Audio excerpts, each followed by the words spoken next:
This is Professor Dan Shechtman from the Technion Israel Institute of Technology. He received the 2011 Nobel Prize in Chemistry for the discovery of quasicrystals. While observing a rapidly cooled metallic alloy of aluminum and manganese with an electron microscope, he discovered a crystal with impossible symmetry. So, what is a quasicrystal? A crystal is a solid material that is made from atoms or molecules that are arranged in a highly ordered microscopic structure. The structure is periodic. A quasicrystal is an ordered crystalline structure that is aperiodic. This means that quasicrystalline patterns will fill all available space, but in such a way that the pattern of its atomic arrangement never repeats. First of all, it's wonderful to be a scientist. It's really wonderful. It gives you opportunities to do great things and to teach other people, young people. It's really rewarding. My grandfather bought me a present. It was a magnifying glass, good quality, large.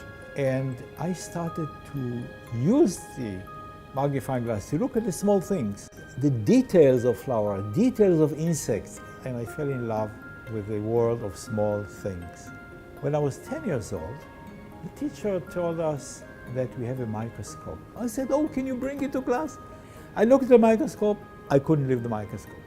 In 1967, I did my master's degree at the Technion, and at that time, the Technion bought the first transmission electron microscope. I knew how to take it apart, I knew how to clean it, I knew how to operate it, and I became a professional electron microscopist. This expertise and observing eye to something that shouldn't be brought me the Nobel Prize in Chemistry in 2011.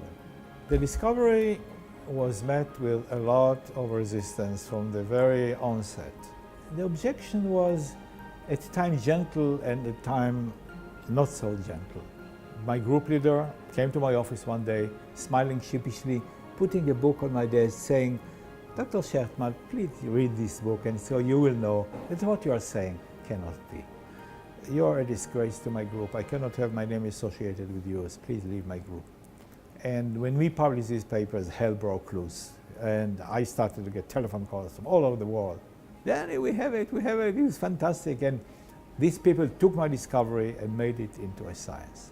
But the resistance did not end. In fact, it grew. Chief opponent was Professor Linus Pauling, arguably the greatest chemist of the 20th century, a great crystallographer. He was a sun in the sky and nobody knew my name. He was standing on stage and saying, "Dan Shechtman is talking nonsense, they're not quasi-crystal, just quasi-scientists." But over time, I started to like it. I started to like it because people said, "Shechtman and Pauling are fighting up there, what's going on?"